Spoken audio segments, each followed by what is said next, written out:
En esta oportunidad vamos a desarrollar el tema de monitoreo de la calidad del agua.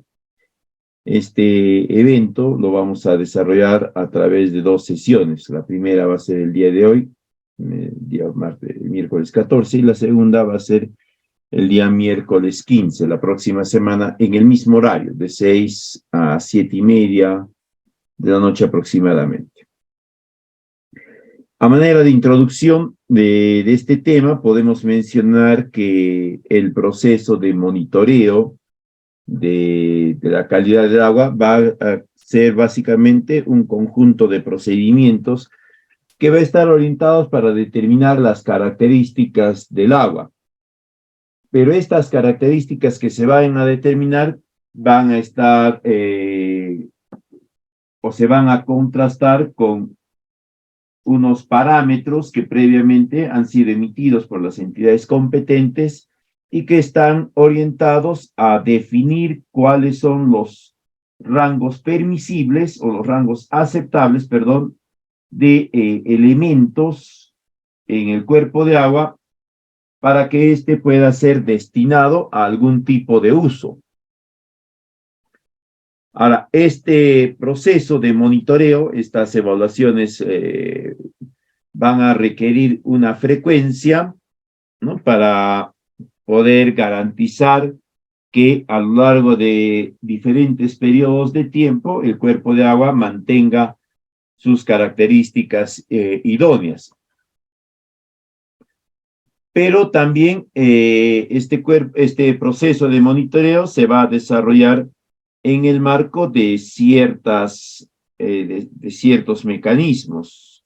No es un proceso que se desarrolla al azar, no es un proceso que se desarrolla sin tener definidos las entidades responsables del mismo, y tampoco pues es un proceso que no va a tener algún tipo de instrumentalización, es decir, van a generarse instrumentos para desarrollarlo y además de ello también van a generar unos resultados que van a contribuir más adelante a un siguiente proceso.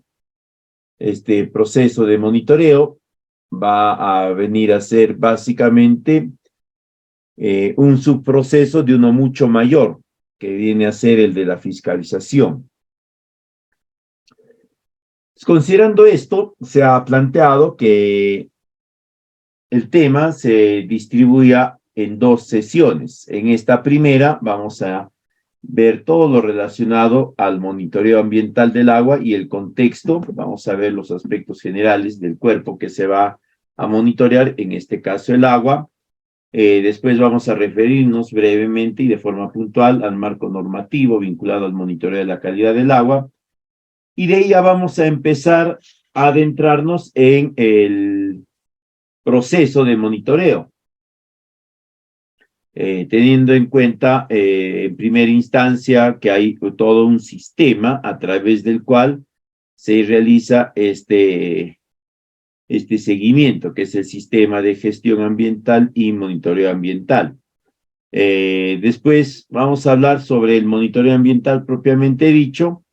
Y por último, en esta primera sesión vamos a hablar sobre estos parámetros de calidad ambiental del agua, los estándares de calidad, que debido a las características particulares del cuerpo que se va a analizar, en este caso el agua, va a tener dos enfoques, ¿no?, que ya los vamos a ver más adelante.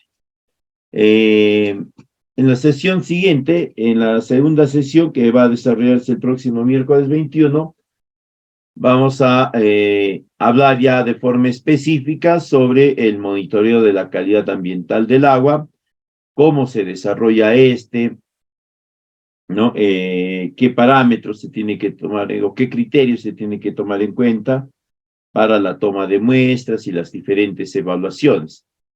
Pero como entendemos, este monitoreo, ya les mencionaba, no se va a realizar de forma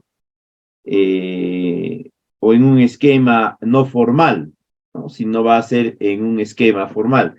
Y esta formalidad va a ser a través de un proceso de evaluación, un plan de evaluación, que es importante y es necesario que nosotros lo tengamos en cuenta, ¿no? Porque cuando nos relacionemos a este tema vinculado al monitoreo ambiental del agua, podemos estar en cualquiera de las dos partes. Podemos formar parte de las entidades de control, las entidades de monitoreo, o podemos ser los administrados, ¿no? Entonces, hasta donde es monitoreo de la calidad ambiental, vamos a estar netamente en el plano del administrado, ¿no? Que, cómo se desarrolla, qué características tiene y demás.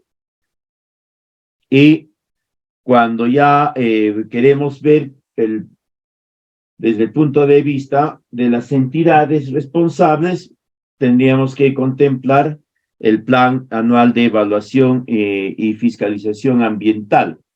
¿Qué es? ¿En qué consiste? ¿Cómo se elabora? Y cómo es que dentro de él encaja el proceso de monitoreo de la calidad ambiental del agua. Tiene sus características y también tiene algunas recomendaciones para la elaboración de este plan. Y por último, vamos a ver específicamente cómo se formula este plan de evaluación y fiscalización ambiental, pero orientándolo o tocando principalmente el componente agua, el factor agua. Bien, en esta primera sesión entonces vamos a empezar hablando sobre algunos aspectos generales del recurso hídrico. Nosotros tenemos conocimiento pues que nuestro planeta está conformado en una buena proporción, al menos en la superficie, por agua en estado líquido principalmente. Esta es una de las características de nuestro planeta comparado con muchos otros planetas, no solamente de nuestro sistema, ¿no? Sino también del universo. Esta característica, esta existencia de agua en estado líquido, aunada a otras características más de nuestro planeta y su ubicación en nuestro sistema solar, son los que permiten la existencia y prosperidad de las diferentes formas de vida. Como les mencionaba, principalmente una buena proporción del planeta está constituida por agua, aproximadamente de este volumen total de agua, cerca al 98% es agua salada, es decir, agua que está en los taludes oceánicos, que se caracteriza por ser salada y por lo tanto, sin tratamientos complejos, no puede ser utilizada por el hombre en actividades productivas y mucho menos en la atención de sus propias necesidades. Y el restante, entre 2 a 2.5%, es agua dulce.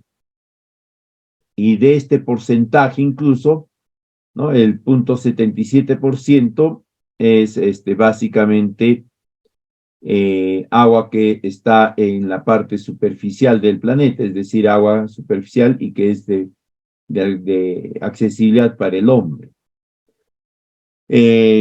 Hacemos mención a esto para ver pues que es importante la generación de lineamientos y el cumplimiento de los mismos garantizados a poder mantener la calidad del cuerpo de agua que se va a consumir o que va a ser parte de nuestras actividades, porque no estamos hablando de un porcentaje superior al 1%, ¿no? Estamos hablando de un porcentaje muy inferior al 1%, no llega ni siquiera más allá de las 3/4 partes de la unidad porcentual. Entonces, si nosotros no tomamos mayor conciencia sobre la gestión de este recurso, simplemente vamos a poner en riesgo nuestra propia existencia. Además de ello, como sabemos, pues el agua es un elemento que es necesario para el desarrollo de todas nuestras actividades, tanto para el desarrollo de nuestras propias actividades de subsistencia, como también para el desarrollo de una cantidad grande de actividades productivas. Nosotros nosotros todavía, a pesar de nuestros diferentes avances científicos, tecnológicos, no hemos identificado un proceso de generación de cultivos que no esté vinculado al recurso agua. Y ni qué decir, pues, para nuestra propia subsistencia, ¿no? Sin el recurso agua, el ser humano no puede sobrevivir. Entonces, se estima, ¿no?, que el consumo per cápita de agua a nivel mundial está aproximadamente en el rango entre 50 y 80 litros habitante día. Pero a esto hay que considerar, ¿no?, que la población mundial pues se viene incrementando de una forma muy acelerada año tras año, sobre todo en los últimos 50 años, ¿no? Por una serie de descubrimientos científicos orientados al control, a la eliminación de algunas enfermedades,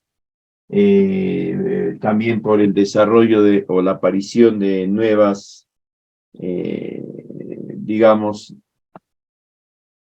nuevos intereses en una alimentación más sana, en el desarrollo de nutrientes o alimentos que garanticen una mayor longevidad, ¿no?, que determina, pues, que la población se incremente y, por lo tanto, se estime que aproximadamente para el año 2030, ¿no?, nosotros ya a nivel mundial tengamos un déficit aproximadamente del 40% de agua, es decir, va a haber al menos 40% de la población mundial que no va a poder acceder al recurso hídrico bajo las condiciones o las expectativas que se tienen. No se va a poder acceder, pero no para satisfacer o cumplir las expectativas que se tienen.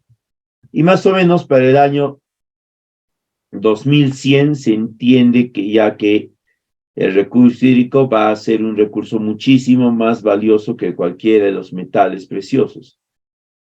Esto básicamente no solo porque la población va a crecer, sino también porque nosotros todavía no hemos generado una tecnología apropiada, de fácil manejo, de costo reducido, para generar agua. No estoy hablando de desalinizar agua, sino para generar, básicamente podríamos decir para inventar o crear agua, ¿no? No tenemos todavía esa tecnología, se supone que con el pasar de las décadas subsiguientes se podrá ir desarrollando, pero a la fecha todavía no. Lo que sí se tiene pues son tecnologías para desalinizar el agua, pero son tecnologías demasiado costosas y además de ello, ¿no?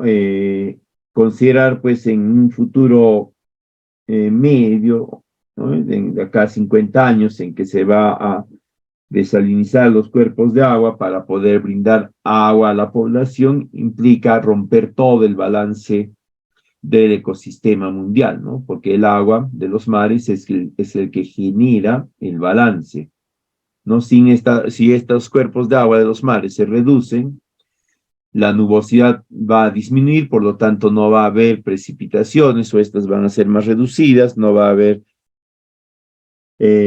acumulación de agua dulce en los nevados, etc. Entonces, hay todo un esquema muy preocupante que se vislumbra, que se puede presentar de no tomar una serie de medidas ahora, ¿no?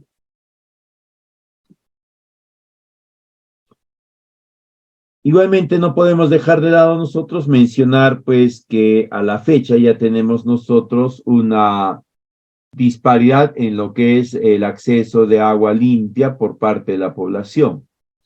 Si bien es cierto, en determinados países, en determinadas regiones del planeta, esto se ha superado, ¿no?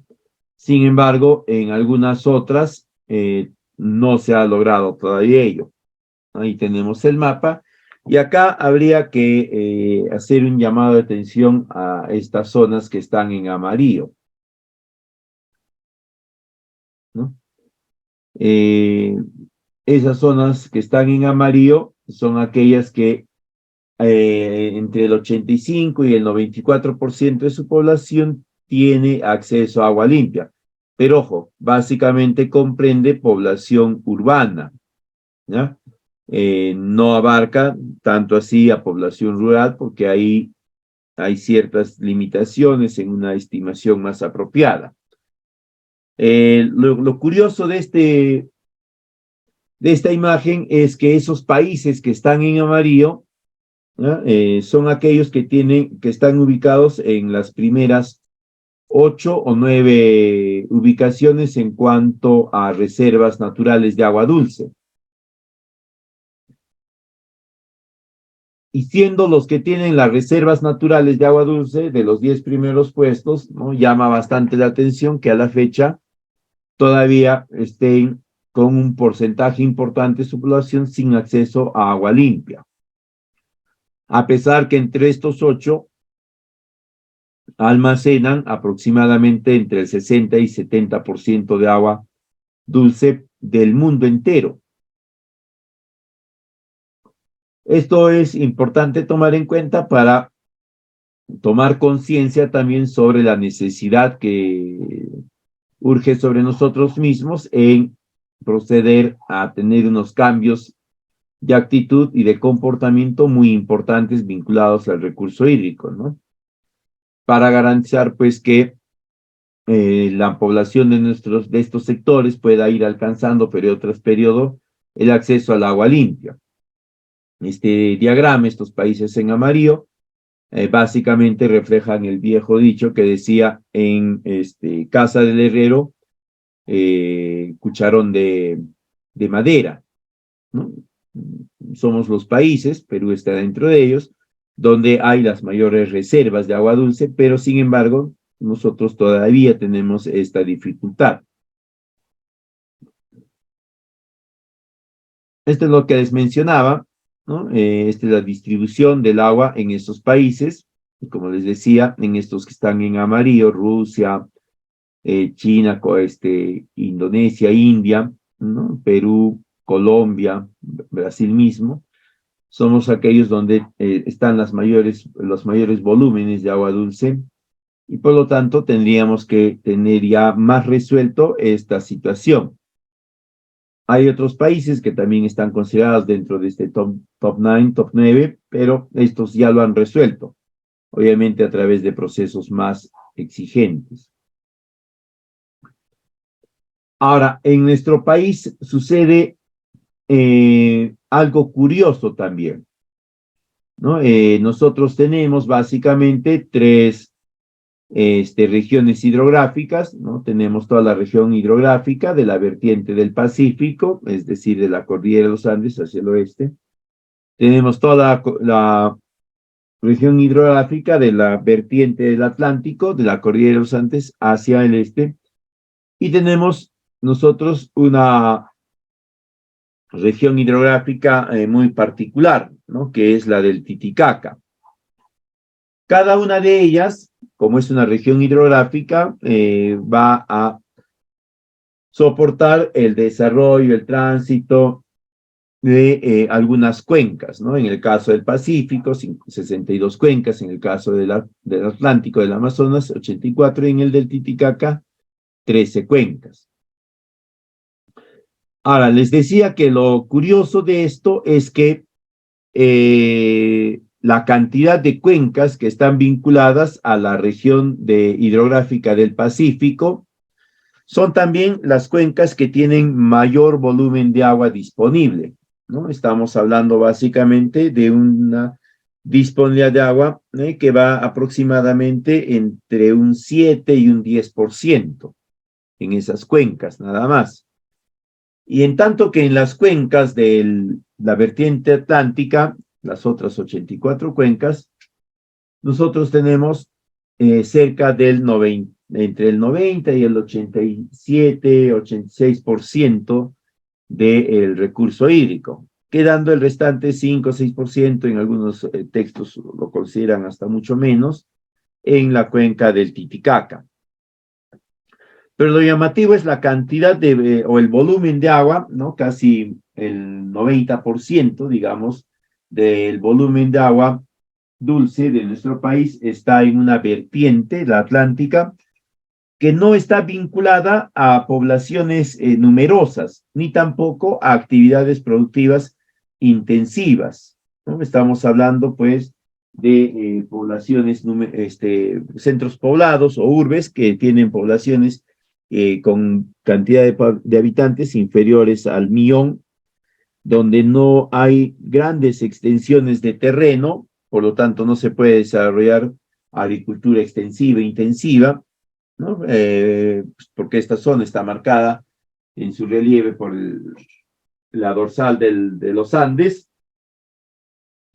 y ¿no? En desmedro de ello, en la cuenca del Pacífico o en la vertiente del Pacífico, donde sí están las poblaciones más numerosas, aparte de la capital del país, ¿no? Está La Libertad, está Arequipa, Lambayeque y otras más, pero tienen menor volumen de disponibilidad de agua. Por eso es que en nuestro país, hace algunas décadas, ¿no? Se desarrollaron estos megaproyectos denominados trasvases. Y la orientación es ir generando una regulación de esta situación particular. Y eso va a seguir generando, o sea, eso va a continuar, porque el Estado es el que gestiona el recurso hídrico y lo gestiona para satisfacer las necesidades de la población. Y ahí, pues, como decíamos anteriormente, la población está afincada principalmente en la región pacífica. Entonces, el Estado va a continuar desarrollando estos megaproyectos, pero al mismo tiempo también va a ir estableciendo lineamientos cada vez más rigurosos para el control de la calidad ambiental de este recurso, del recurso hídrico. Ahora, este recurso hídrico tiene dos orientaciones principales, ¿no? Una para las zonas urbanas, ¿no? Mencionamos primero las zonas urbanas porque de acuerdo a nuestro marco normativo, ¿no? El recurso hídrico se orienta en primer lugar al uso poblacional. ¿Y dónde está el uso poblacional? Principalmente en las zonas urbanas. Entonces, ahí nosotros tenemos pues que el volumen de agua está orientado principalmente a la atención de la demanda de agua por parte de los hogares, de los establecimientos comerciales, ¿no?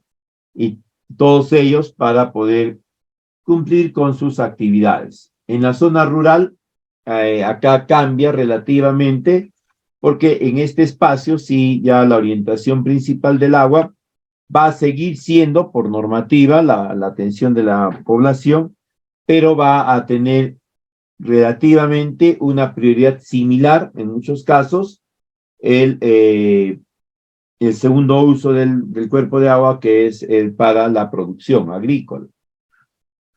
Ya, y esto es necesario que nosotros tengamos claro porque cuando hablemos de calidad del agua, calidad ambiental del agua, vamos a tener en cuenta estos dos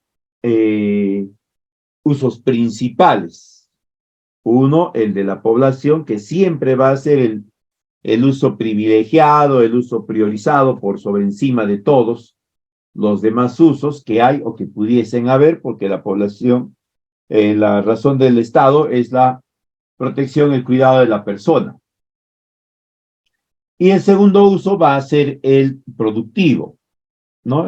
Orientado en primera instancia a la agricultura, la ganadería, y después para el desarrollo de algunas actividades productivas. Entonces, cuando se hable de monitoreo del agua, siempre vamos a tener que tener como primer parámetro o como primer elemento de referencia el consumo humano. Y vinculado a esto, el consumo productivo, ¿no? O agrícola.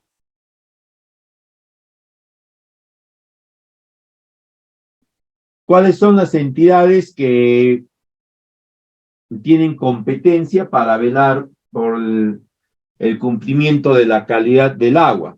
¿No? Todavía no estamos hablando acá de monitoreo, simplemente estamos hablando de las generalidades del contexto en el cual el monitoreo de la calidad del agua se va a considerar. Para ello nosotros tenemos que tener claro también quiénes son las entidades que tienen participación y competencia, es decir, que tienen voz y voto y capacidad de sanción en muchos casos, orientados a velar por el cumplimiento de la calidad del agua. En primer lugar, vamos a tener al ente rector. Como estamos hablando del agua, que es uno de los factores ambientales, los otros serían el suelo, el aire, la flora y la fauna, ¿no? La entidad competente va a ser el Ministerio del Ambiente.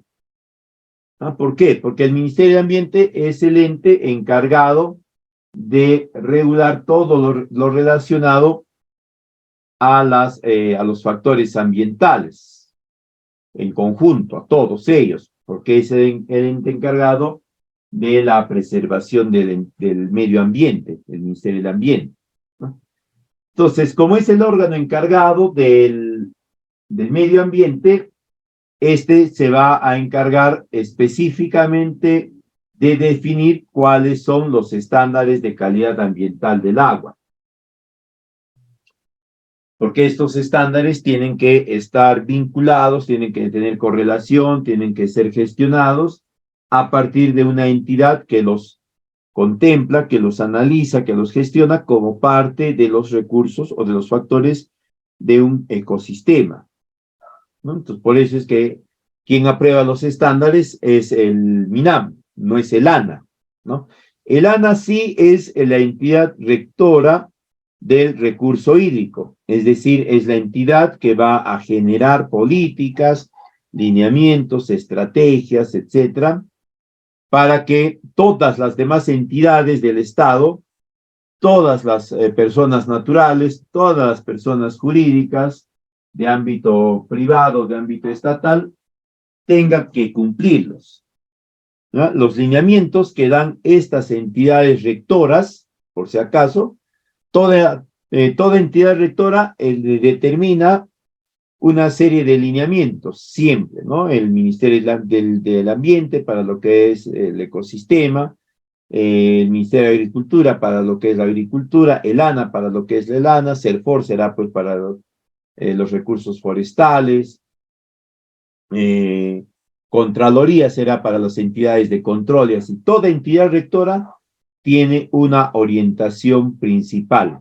Es emitir políticas, lineamientos que tienen que cumplirlas todo el mundo. Todos los que estén dentro del espacio nacional, ¿no?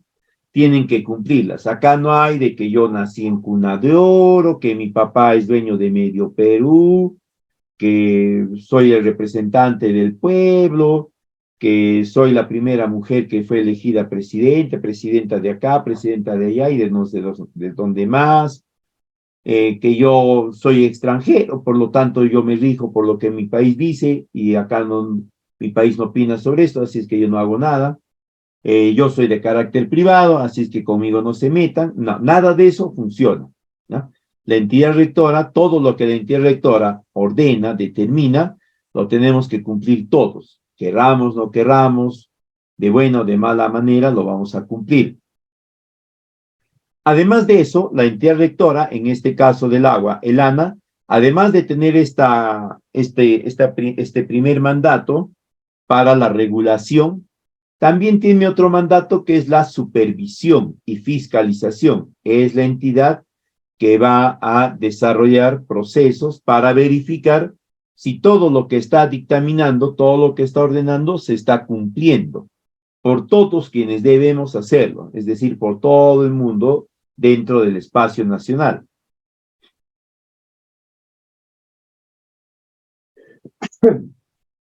Perdón. Y en el caso específico del agua, el ANA es la entidad rectora y va a fiscalizar también la calidad del agua en sus diferentes fuentes naturales, sea superficiales, subterráneas, proveniente de la precipitación, además de toda la infraestructura vinculada a ellas. Puede ser infraestructura natural como también infraestructura generada o artificial. Y después vamos a tener a una entidad que ya va a ser la rectora del proceso de monitoreo ambiental y de fiscalización, básicamente es de fiscalización ambiental, ¿no? Que viene a ser la OEFA. La OEFA es la entidad rectora de los procesos de supervisión y fiscalización ambiental. Ya en unos instantes más vamos a ver cómo es que dentro de esta supervisión y fiscalización se genera el espacio para el monitoreo.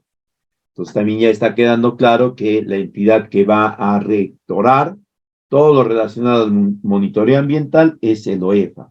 Es el que va a emitir los procedimientos, los protocolos de monitoreo, supervisión y fiscalización. Es la que va a indicar también procesos particulares, va a desarrollar también procesos propios de fiscalización, supervisión de los compromisos ambientales. Entonces, esta es la que va a regir todo lo relacionado al monitoreo ambiental, pero lo hace en concordancia, ¿no? O de forma integrada con las otras entidades. Y básicamente ahí mueren las entidades rectoras relacionadas al aspecto ambiental o al aspecto de calidad ambiental del agua. No hay más, ¿no? No hay más. No vayan a pensar que acá va a aparecer, qué sé yo, un ministerio, qué sé, ¿no? Se me ocurre el del ambiente, o perdón, de vivienda que también gestiona el recurso hídrico. No. Estos son los que están encargados del cumplimiento de la calidad del agua. Son los que rectoran todos los procesos, ¿no? El MINAM, que rectora todo lo relacionado a la calidad del agua, en este caso, el ANA que rectora todo el recurso, todo el agua que puede ser utilizada para fines poblacionales, fines productivos, fines industriales, recreacionales, energéticos, etc. Para todos, para todos. Por eso es que ella norma todo lo relacionado al recurso agua. Y tenemos la OEFA, que es la entidad rectora del proceso de fiscalización ambiental, que tiene 3 subprocesos principales, que los vamos a ver en unos instantes. Es, por lo tanto, la que determina cómo se desarrolla el monitoreo, cuándo, cuáles son las competencias que tiene cada entidad y que les puede ir modificando, dependiendo, etc.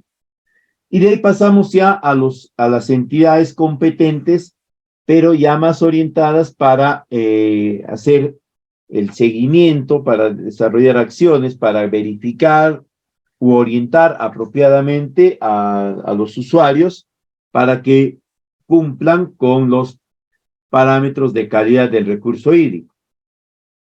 Y acá vamos a encontrar, pues, a las entidades regionales y locales, ¿no? Estas son las que van a ser encargadas, las regionales, de velar que lo que han determinado las entidades rectoras se esté cumpliendo por parte de las entidades subnacionales, es decir, de los gobiernos provinciales y distritales. Pero digamos, esta orientación de este gobierno regional para velar que se cumpla, va a pasar por otro procedimiento, que es la capacitación.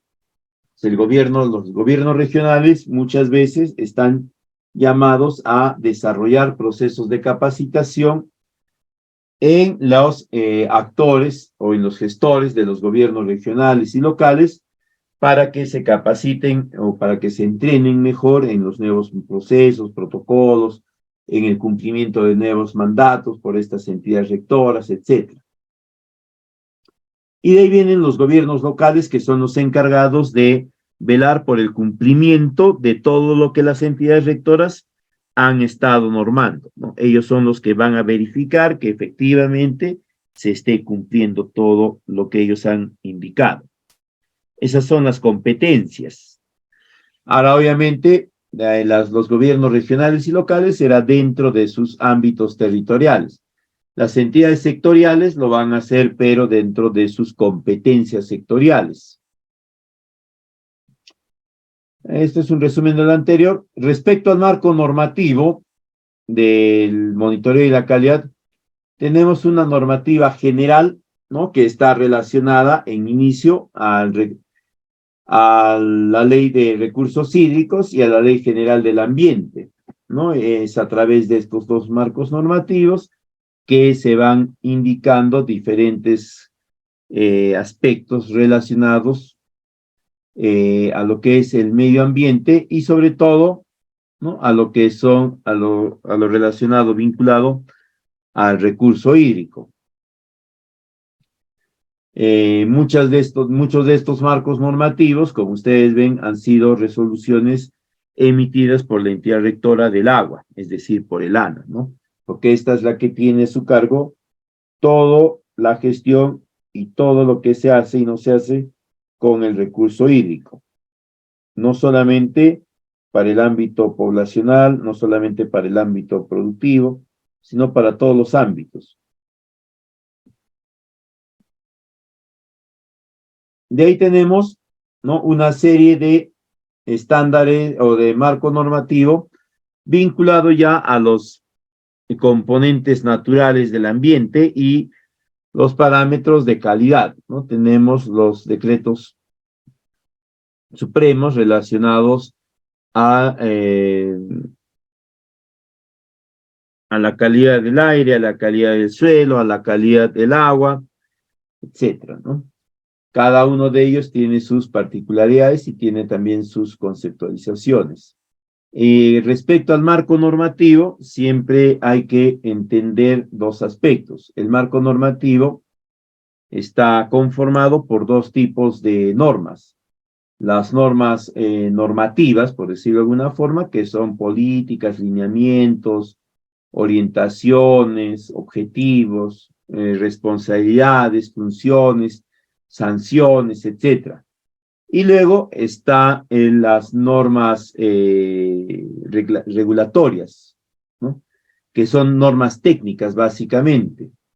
Es decir, son normas que te indican ya parámetros o indicadores bien definidos de cómo, qué, cuándo, dónde, quién y con qué presupuesto realizan diferentes actividades, ¿no? Entonces nosotros tendremos pues un marco regulatorio vinculado al monitoreo ambiental, en este caso del agua, donde te indica cómo se hace, quién lo conduce, con qué instrumentos se gestiona. Por eso es que también nosotros vamos a ver en esta oportunidad, en la segunda sesión, lo relacionado al Planefa y cómo es que el Planefa lo vinculan con el monitoreo de la calidad ambiental de los factores como son el agua, el aire, etc.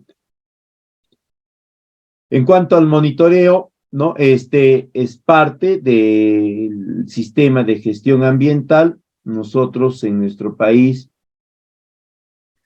tenemos un sistema nacional de evaluación y fiscalización ambiental, ¿no? Que forma parte de nuestro sistema nacional de gestión ambiental, por si acaso. No es que el CINEFA, ¿no? Que el sistema nacional de evaluación y fiscalización ambiental va a ser un sistema aparte, sino que este forma parte del Sistema Nacional de Gestión Ambiental. Este sistema está formado por diferentes sistemas al mismo tiempo, ¿no? Donde está el CINEFA, que es el que va a estar encargado de todos los procesos de seguimiento y fiscalización ambiental. Luego está el SINIA, que es el Sistema de Información Ambiental. Está el Sistema Nacional de Gestión de los Recursos Hídricos y está el Sistema de Evaluación de Impactos Ambientales.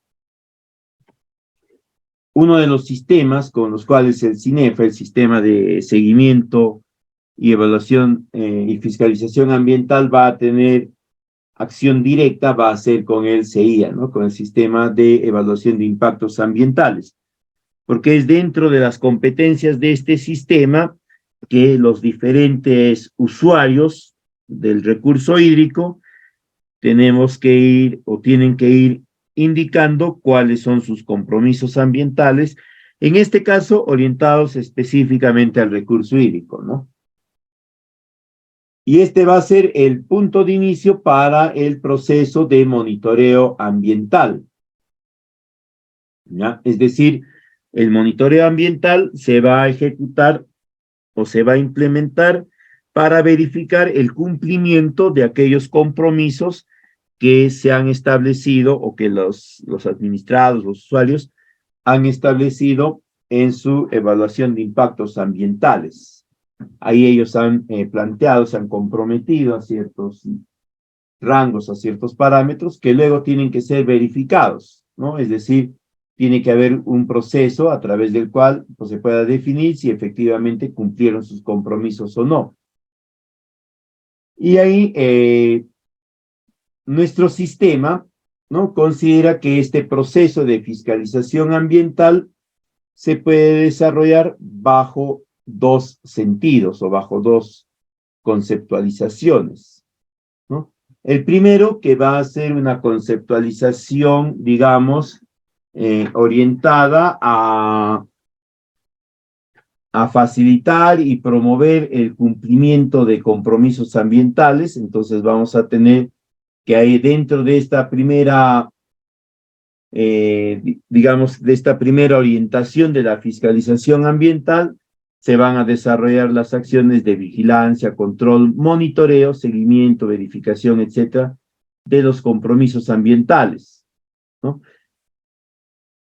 Y se va a enmarcar dentro de funciones de evaluación, supervisión, etcétera, pero también de sanción.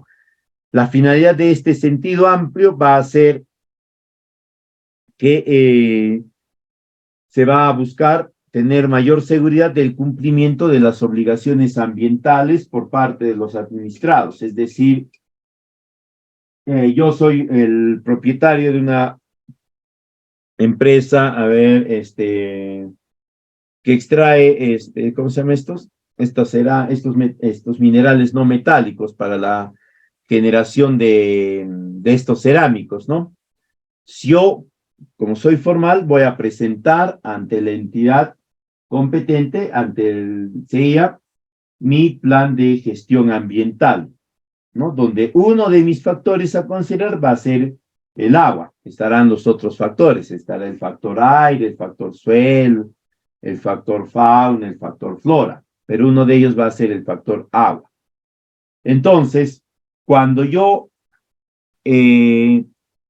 elaboro y propongo mi plan de gestión ambiental a través de mi estudio de impactos ambientales, yo estoy asumiendo compromisos, ¿no? En este caso específico, relacionado al recurso agua.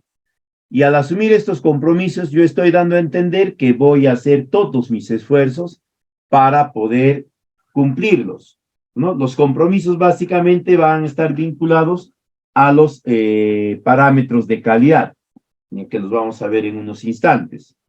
Entonces, como yo he presentado este compromiso formal, este estudio, que es mi compromiso formal ante el Estado, de tener cuidado en que mis actividades no generen una variación de la calidad del cuerpo de agua por encima de tal concentración, de tal elemento, etcétera. El Estado luego va a buscar validar ese compromiso, si efectivamente yo lo estoy alcanzando o no. Y ahí se va a desarrollar todo esto del monitoreo, de la verificación, ¿no? Tiene entonces este primer sentido de la fiscalización, que es donde vamos a encontrar el monitoreo, tiene esa orientación de asegurar el cumplimiento de obligaciones ambientales. Pero ahí tenemos el sentido más estricto de las funciones que realiza este órgano de fiscalización ambiental, que es la fiscalización propiamente dicha, ¿no?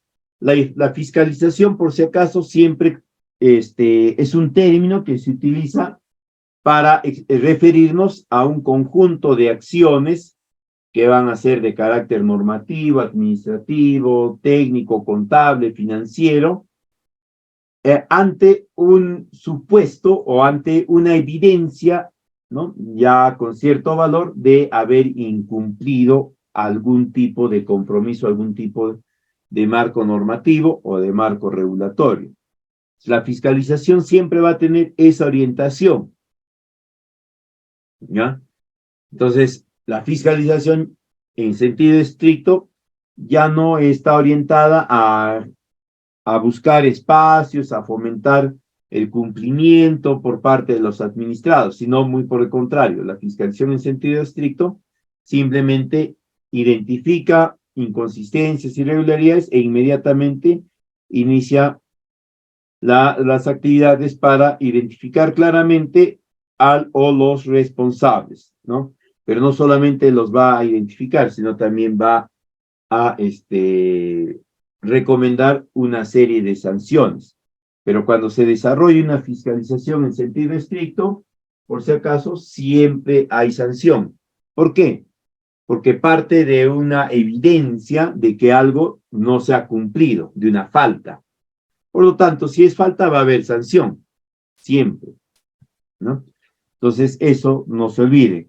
Y el monitoreo ambiental se genera en el espacio del sentido amplio de la fiscalización ambiental. Ahora, este proceso de fiscalización ambiental tiene su ente rector, ¿no? El ente rector es el OEFA, es el organismo de evaluación y fiscalización ambiental, es el que regenta, ¿ya?, el Sistema Nacional de Evaluación y Fiscalización Ambiental. Y como ya habíamos mencionado, este organismo rector, el OEFA, tiene funciones normativas y funciones supervisoras.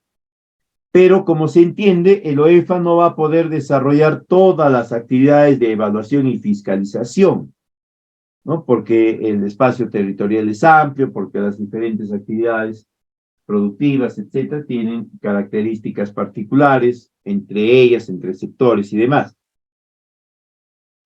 Entonces, el Sistema Nacional de Evaluación y Fiscalización Ambiental, el CINEFA, además de estar conformado por el OEFA, que es el ente rector, va a estar conformado también por las entidades fiscalizadoras ambientales de ámbito nacional, es decir, las EFA sectoriales. Cada entidad sectorial tiene su EFA, y de ahí por las EFAs regionales y finalmente las EFAs locales, ¿no? El gobierno regional tiene su entidad fiscalizadora, los gobiernos provinciales lo mismo y los distritales de la misma forma.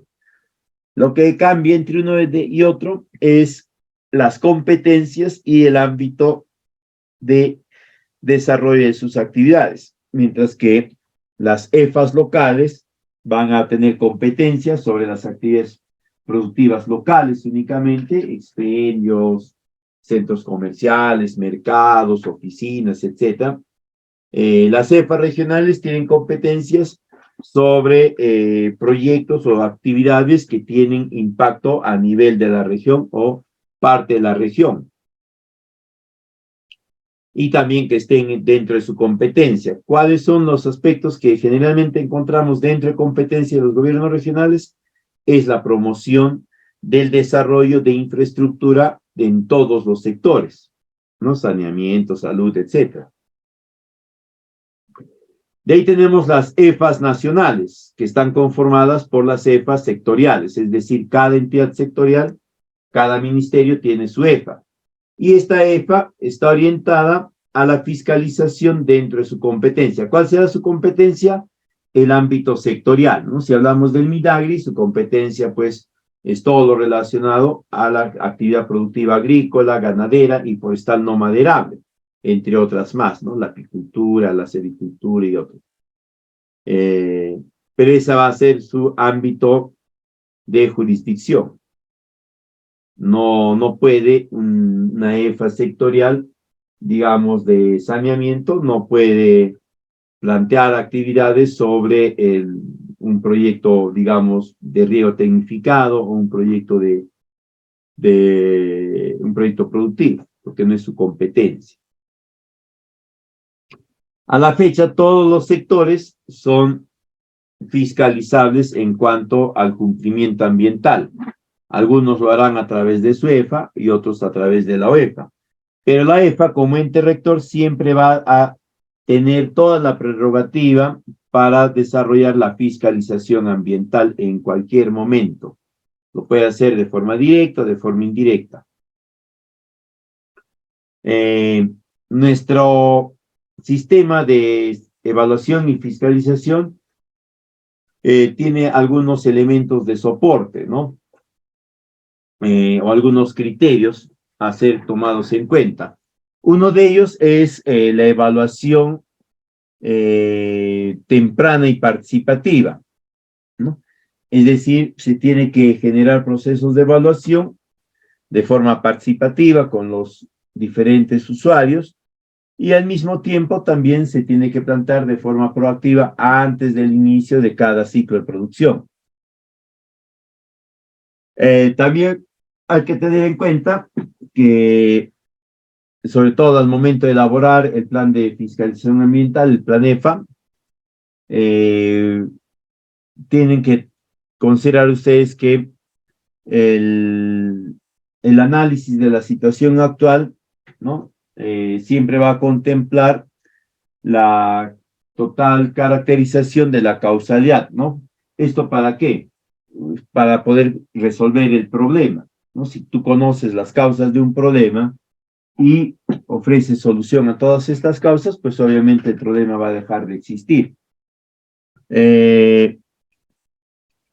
El otro aspecto es que hay un plan de fiscalización ambiental ya estructurado que a la fecha tiene dos esquemas, ¿no? El esquema completo y el esquema resumido.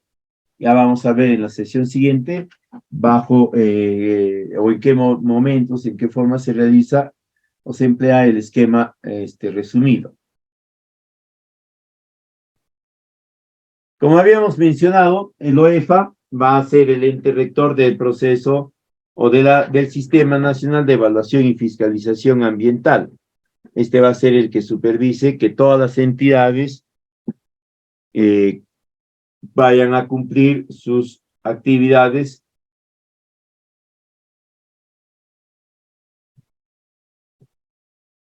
y además que todas ellas elaboren sus instrumentos de fiscalización ambiental, ¿no? Para que puedan en un determinado momento ejecutar las actividades del monitoreo ambiental, porque sin este documento, sin el plan EFA, no se puede ejecutar nada.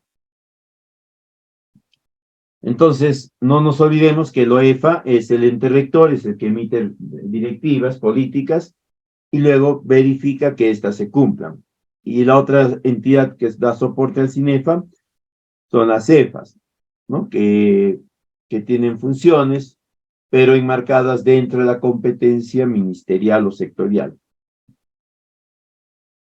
Bien, como ya estamos hablando nosotros del sistema de fiscalización ambiental, y les comenté en algún momento que dentro de este sistema, ¿no? Es que vamos a encontrar el monitoreo. Como habíamos visto anteriormente, cuando hablamos de fiscalización ambiental en el sentido amplio, nos referimos a acciones principalmente de acompañamiento o acciones, digamos, concurrente, ¿no? Donde está la vigilancia, el control, el monitoreo, el seguimiento y si queremos también la supervisión. La supervisión va a ser como un conjunto de actividades media comodín, media mantequilla, ¿no? Porque va a estar en los dos tipos de fiscalización, tanto en el sentido amplio como en el sentido estricto. Entonces, decíamos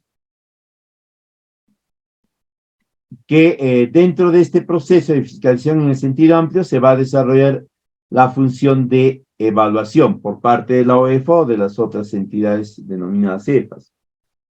Esta función de evaluación es la que va a cobijar el proceso de monitoreo.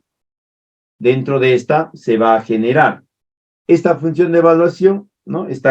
Comprende acciones de vigilancia, monitoreo, etcétera.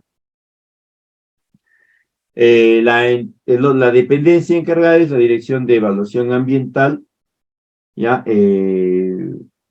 Está orientada principalmente a ir dándole recomendaciones, ir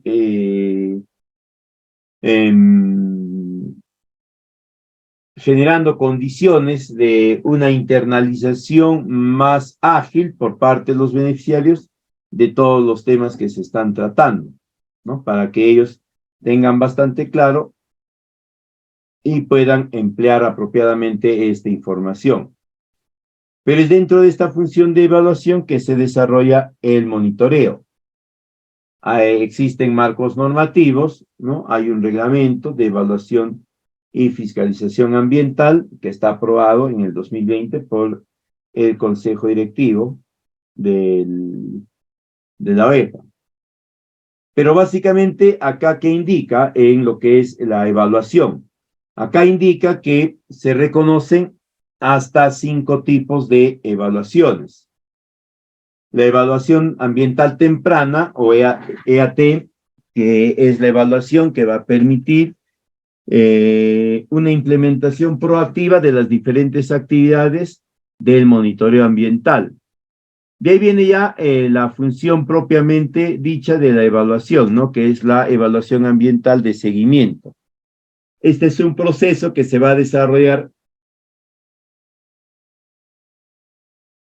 brindando de nosotros, ¿no? Todas las facilidades a los agentes de fiscalización para que ellos puedan iniciar el proceso de seguimiento de monitoreo. De ahí está la evaluación ambiental focal, que es un tipo de evaluación que se define claramente hacia qué momento y hacia qué predio, lugar, etcétera, se va a dirigir.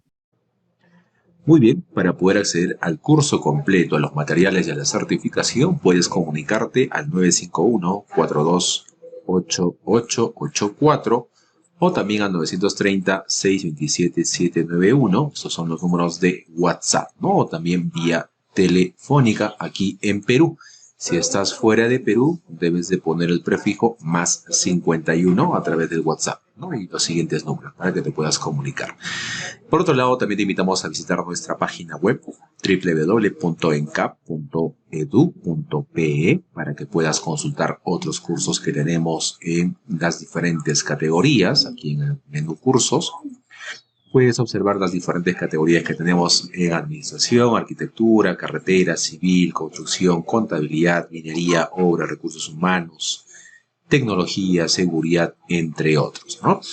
Así que puedes filtrar los cursos que tú desees en gestión pública, para este ejemplo, como diploma, tenemos como diploma, como curso corto, como diploma de especialización, que son cursos más completos también, ¿ok?